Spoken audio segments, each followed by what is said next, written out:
नमस्कार दोस्तों, ocean network में आपका स्वागत है। मैं हूं ओमकार चौधरी। अब बिहार के विधानसभा चुनाव में अधिक समय तो बचा नहीं है और ऐसे में रोज-रोज वहां पर किसी न किसी मुद्दे को लेकर के राजनीति गरमा रही है और जो नया मुद्दा है वो अजीबोगरीब है। एक कार्यक्रम था, राष्ट्रगान चल रहा था, नीतीश कुमार खड़े हुए थे। राष्ट्रगान के दौरान ही वो किसी का हाथ जोड़ करके अभिवादन करते हुए दिखाई दे रहे हैं, जो वीडियो वायरल है। उनके बगल में जो खड़े हुए थे, उनसे कुछ मस्खरी कर रहे थे, उनको कुछ छेड़-छाड़ कर रहे थे उनके साथ। अब इसको लेकर के तेजस्वी यादव ने हमला बोला। तेजस्वी और नीतीश कुमार के बीच में वो जो लव हेट वाला रिश्ता है, वो भी अब बड़ा चर्चित हो गया है, बड़ा मशहूर हो गया है। कभी वो उनको आदरणीय चाचा जी बताते हैं, कभी अपना अग्रज बताते हैं और कभी-कभी सारी सीमाएँ, मर्यादाएँ लाँघ करके उनकी आलोचना करते हैं। इसमें भी उन्होंने ऐसा ही किया।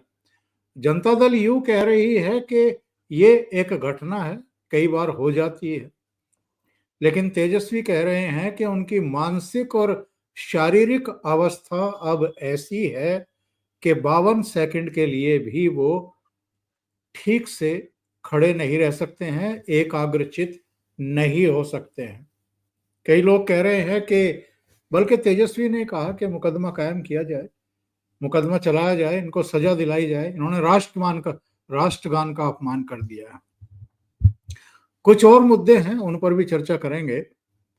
सीधे जुड़ लेते हैं, पटना से मेरे साथ जुड़ रहे हैं आपके चिरपरिचित अभिषेक तिवारी। अभिषेक जी, जी, स्वागत है। नमस्कार। नमस्कार सर, जय श्री राम। तो ये सब हुआ क्या है? थोड़ा-सा विस्तार से ज़रा समझाइए दर्शकों को। अ,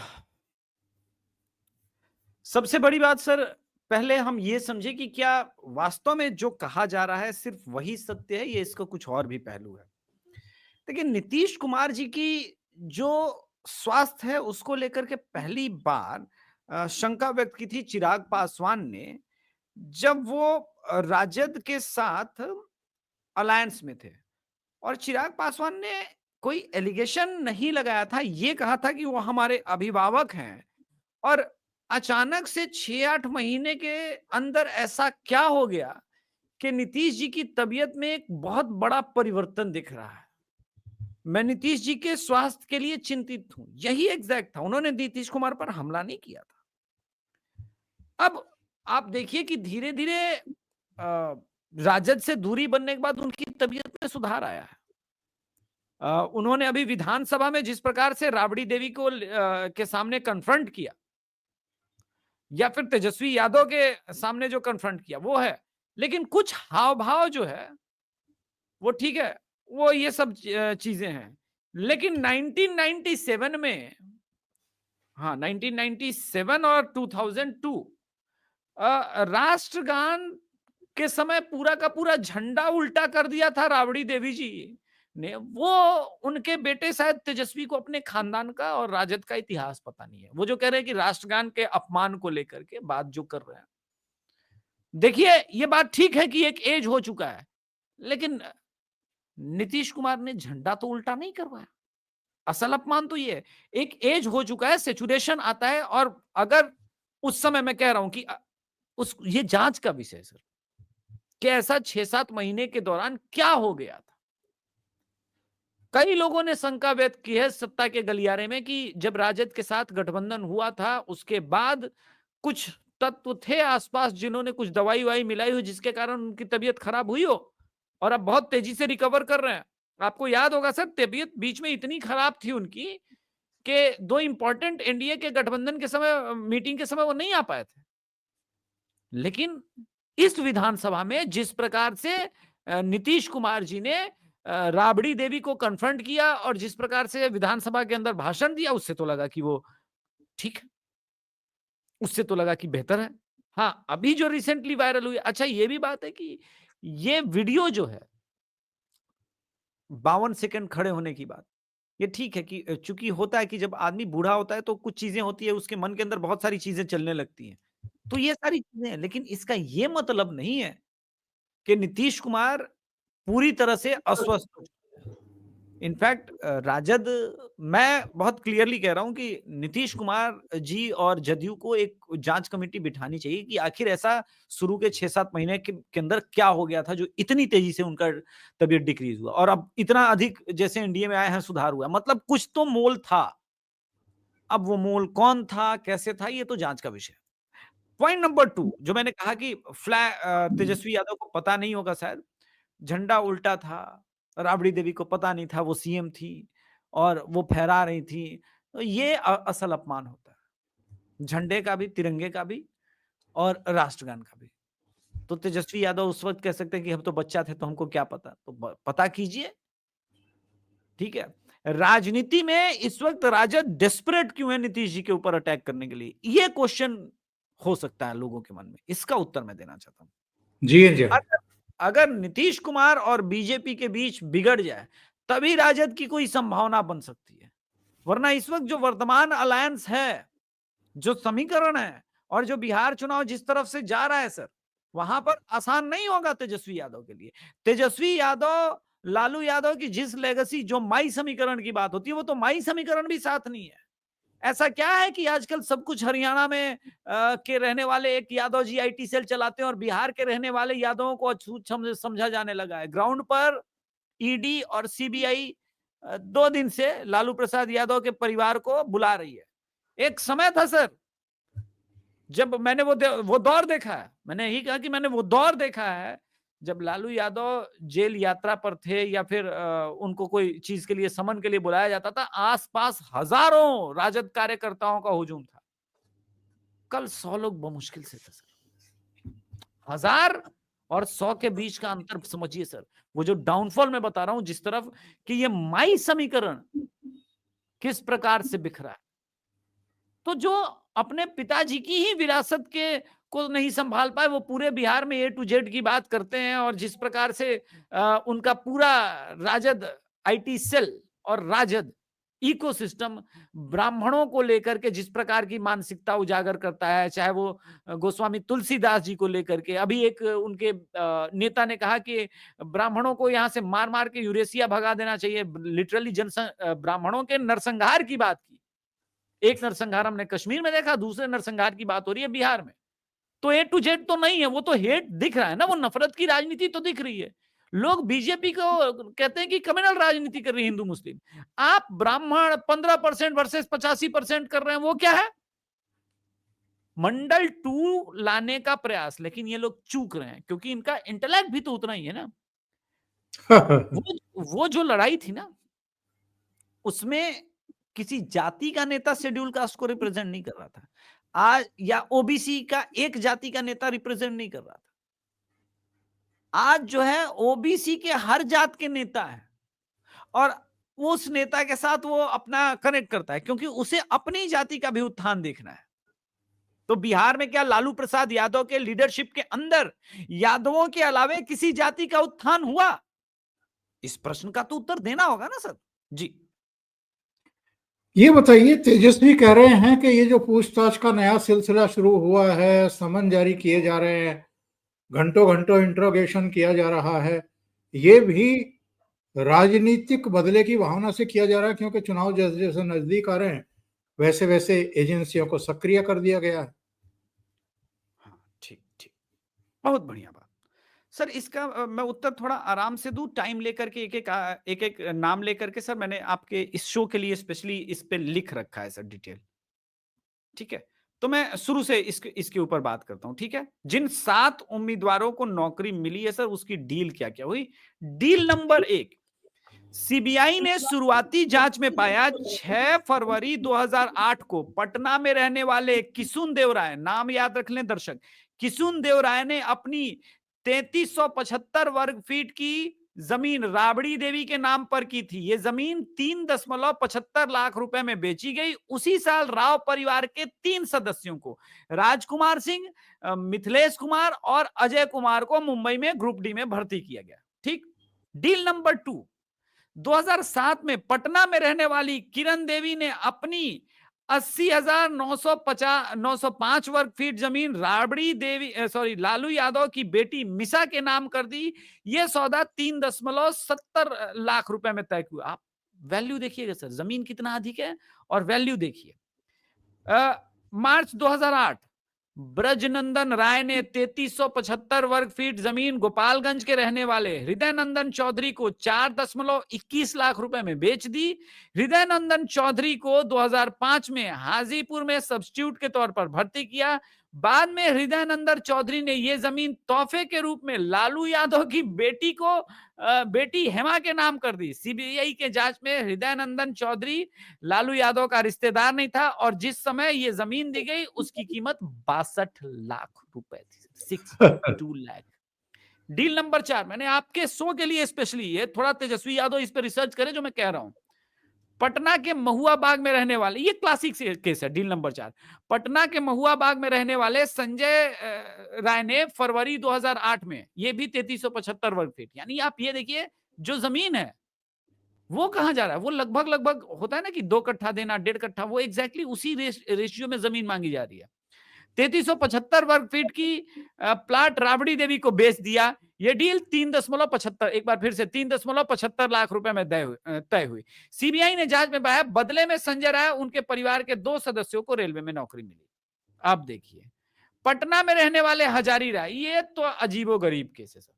हजारी राय 2007 में 9527 वर्ग फीट एक के नाम सुनिएगा, एक के इन्फो सिस्टम प्राइवेट लिमिटेड को बेच दी। बिक्री 10.83 लाख में, चूंकि ट्रिपल है तो अगर इसको 3 से डिवाइड कीजिए ये भी 3,75,000 और 50 के आसपास का आएगा, तो 10,83,000 में हुई। बाद में हजारी राय के 2 भतीजे दिलचंद कुमार, प्रेमचंद कुमार को रेलवे में नौकरी मिली। जांच में सामने आया 2014 में एक के इन्फो सिस्टम की सारी संपत्ति का अधिकार राबड़ी देवी और मिसा भारती के पास चले गए। ये सब सीबीआई किया था सर, सब चीज छोड़ दीजिए, ये सारी चीजें जो है वो सीबीआई ने करके दे दिया था। तेजस्वी यादव जो बोल रहे हैं एलिगेशन लगाने के लिए, वो तो ठीक है, हम मान लिए आपके एलिगेशन। ये जो मैंने एक एक डिटेल बताया है, ये काम भी सीबीआई ने किया था क्या? वो तो आप ही ने किया है, वो तो डायरेक्ट एविडेंस है। कमाल की बात यह है सर, ऑलमोस्ट सारे इसके जो प्रताड़ित लोग हैं ना, सब यादव ही है। दुर्भाग्य है सर बिहार का कि एक जाति के नाम पर कहने वाला, अच्छा जाति के नाम पर राजनीति करने वाले लोग अक्सर ये कहते हैं कि क्या किया, पैसा लेके नौकरी न दिया, कोई अपराध है। खुल्लम खुल्ला भ्रष्टाचार को उनका सपोर्टर भी डिफेंड कर रहा है, लेने वाला भी डिफेंड कर रहा है, और इसको कहते हैं कि भाई हम गरीबों की आवाज दी। यही आवाज देना हुआ था, यही रेल मंत्रालय था आपके पास। तो इन भ्रष्टाचारों की कलई खुल गई है। मैं एक बात की गारंटी लेता हूं सर, चारा घोटाला में ये फंसे, सजा हुई, लेकिन लैंड फॉर जॉब स्कैम में जिस दिन ट्रायल शुरू हुआ, अगर फेयर मतलब जल्दीबाजी में ट्रायल हो गया तो सजा गारंटी है सर, और पूरे परिवार को सजा गारंटी। ये ओपन एंड शट केस है, जैसे national Herald open and shut case था ना यंग इंडिया वाला, बिल्कुल वैसे ही ये ओपन एंड शट केस है भ्रष्टाचार का। लेकिन फिर भी अगर कोई बड़ी बेशर्मी के साथ इसको डिफेंड कर रहा है तो मुझे कुछ नहीं कहना है सर जी। अच्छा, ये बताइए कि क्या इस बात की कोई संभावना है कि नीतीश बाबू खुद ही अपने आप को विड्रॉ करें और बीजेपी से कहें कि भाई मेरे स्वास्थ्य को लेकर के तमाम तरह के सवाल उठ रहे हैं, तो मैं अपने को पीछे करता हूं, आप अपना कोई चेहरा लाइए, या किसी चेहरे को सामने ना रखा जाए, या नीतीश के ही नेतृत्व में चुनाव लड़ा जाए? तीनों अवस्था में नफे नुकसान क्या है? देखिए सर, मैं ऑनेस्ट रहूंगा, मैं अभी भी कहूंगा कि नीतीश के चेहरे पे ही आप चुनाव लड़िए। जदयू में लीडर्स की कमी नहीं है, लेकिन नीतीश जी के प्रति एक सॉफ्ट कॉर्नर लोगों के सोचते हैं लोग, सिर्फ ये जनता जो है ना अपर क्लास और मिडिल क्लास तक ही है। मैं उन ग्रामीण आदिवासी और महिलाओं के बीच रहा हूं, गया हूं, मिला हूं। आज भी नीतीश कुमार जी के प्रति उनके मन में बहुत सॉफ्ट कॉर्नर है सर, और उनका कास्ट सेगमेंट तो है ही। तो कुल मिला के ये 10-12% मिनिमम वोट शेयर हो जाता है। उसमें चिराग अगर ऐड ऑन करते हैं तो लगभग 20% हो जाता है। और बीजेपी का कैडर वोट सर 29% है। उसमें जीतन राम मांझी और ये सब ऐड किए, ये लगभग 50-48 मिनिमम कुछ भी जाएगा तो 47% के आसपास का वोट शेयर होता है। 47% सर वोट शेयर किसी भी इलेक्शन में जो है ना आपको बहुत बड़ी जीत दिलाता है। तो अच्छा, नीतीश जी के बगैर अगर जाएंगे तो उनका जो कोर वोट बैंक है, कुर्मी, धानुक, इनके मन में एक क्वेश्चन हो सकता है कि क्या हमारी अब प्रेजेंस समाप्त हो जाएगी, फिर वो ऑप्शन तलाशेंगे। तो बीजेपी वो भी नहीं चाहती है। तो मैं मानता हूं, और जिस प्रकार से अ, अ, जेपी नड्डा साहब या फिर दिलीप जायसवाल जी कह चुके हैं कि हम नीतीश जी के चुनाव लीडरशिप के अंदर चुनाव लड़ेंगे। अभी मनोहर लाल खट्टर जी 5 दिन पहले बिहार आए हुए थे, उन्होंने भी कहा कि हम नीतीश जी के लीडरशिप के अंदर ही चुनाव लड़ेंगे। तो बहुत क्लियर है कि लीडरशिप के अंदर ही चुनाव बीजेपी लड़ने जा रही है, एनडीए लड़ने जा रही है, चिराग पासवान भी लड़ने जा रहे हैं, उसमें कोई ये नहीं। इनफैक्ट एनडीए ज्यादा इंटैक्ट नजर आ रहा है। बिखराव तो महागठबंधन में है। कन्हैया कुमार अकेले यात्रा पर चल पड़े हैं। प्रियंका देशमुख ट्वीट करती है कन्हैया कुमार के अगेंस्ट में। कांग्रेस पे डेस्परेट है कि राजद के ऊपर दबाव डाला जाए ज्यादा से ज्यादा सीटों को लेकर के। मुकेश सहनी ने 60 सीटें मांग ली, तो डिस्प्रेशन तो उधर ज्यादा है कि कौन कितना सीट लड़ेगा। यहां तो कम से कम अभी वो सिचुएशन नहीं आई है। देखते हैं कहाँ कहानी जाती है। और चलते चलते एक चेहरे पर बात कर लें जो बिहार को बदलने के लिए आए थे और उपचुनाव में 10% वोट भी ले लिए, लेकिन इफ्तार पार्टी में टोपी, गोल टोपी लगा करके बैठे हुए दिखाई दिए। ये नीतीश बाबू को नुकसान पहुंचाएंगे, बीजेपी को नुकसान पहुंचाएंगे, या लालू जी को नुकसान पहुंचाएंगे? सर अभी ये कहना बहुत टू अर्ली होगा कि ये किसको नुकसान पहुंचाएंगे। ये पता तब चलेगा जब जन स्वराज के हमारे पास 243 कैंडिडेट होंगे, फिर हमको फ्रेम बाय फ्रेम देखिए इनके अधिकतर कैंडिडेट कौन होंगे। ठीक है, फेयर एनफ चुनाव भी ये लड़ेंगे, लोगों को देंगे टिकट, लेकिन बहुत अधिक 50% से ऐसे उम्मीदवार होंगे जो बीजेपी या जेडीयू या राजद से टिकट पाने की उम्मीद में होंगे, लेकिन उनको टिकट नहीं मिलेगा तो निर्दलीय लड़ने के बजाय वो जनसुराज की तरफ रुख करेंगे। ये बड़े दावेदार लोग होंगे। दूसरी बात सर ये है कि मैं बार बार कह रहा हूं, प्रशांत किशोर जो है वो हिंदुओं से ज्यादा वो सेकुलर राजनीति कर रहे हैं, और सेकुलर राजनीति बिल्कुल अरविंद केजरीवाल के राह पर चल रहे हैं। तो ये ठीक बात है कि बीजेपी का कोर वोट भी शिफ्ट हो सकता है, जदयू का भी हो सकता है, लेकिन राजद की संभावनाएं अधिक लगती हैं, प्लस बीजेपी का भी लगता है। वो उन्होंने पहले ही कहा है कि एक इंटरव्यू के दौरान कि बीजेपी के पास इतना हिंदू तो वोट करेगा ही करेगा बीजेपी को, लेकिन जो बचा हुआ है उसी को अपनी तरफ मोड़ करके हम सत्ता में आ सकते हैं। तो यानी चीजें तो समझ में आ रही कि वो जेडीयू का काटेंगे, लोजपा का काटेंगे, राजद का काटेंगे, ओवैसी का काटेंगे, जिनका भी काटें। कहने का तात्पर्य है कि वो हार्डकोर 29% जिस 28% जिस मैंने कैडर वोट की बात की जो बीजेपी का है, उसको हटा करके बाकी 70% में किसका किसका काट के कैसे बनाएंगे। लेकिन अब इसमें यही बात है ना कि एक के सामने कैडर वोट है और सामने वालों के पास कैडर वोट नहीं है। उसमें अब जितना ऐड ऑन होगा, तो मान लीजिए 10% 12% अगर वो काट लेते हैं और बीजेपी समवेयर अगर 40-42% भी रहती है, तब तो राजद के लिए पास चांसेस बहुत कम, क्योंकि किसी भी चुनाव में निर्दलीय और नोटा और बाकी चीजें मिलाकर के 10-12% वो हो जाती हैं। तो टोटल वोट पहुंचेगा 78% के आसपास। उसमें अगर 12% जैसा मैं कह रहा हूं वो वहां उधर जा रहा है, तो कहानी जो है वो बहुत रोचक होगी। चीजें इस तरफ जा सकती हैं उस तरफ। तो अभी वो प्रशांत किशोर के लिए हम लोगों को इंतजार करना चाहिए, wait and watch. Abhishek ji, बहुत बहुत धन्यवाद, आपने समय निकाला ओसीएन नेटवर्क के लिए और बहुत महत्वपूर्ण मुद्दों पर चर्चा की। Thank you so much. Thank नमस्कार। You sir. नमस्कार सर। जय श्री राम। जय श्री राम।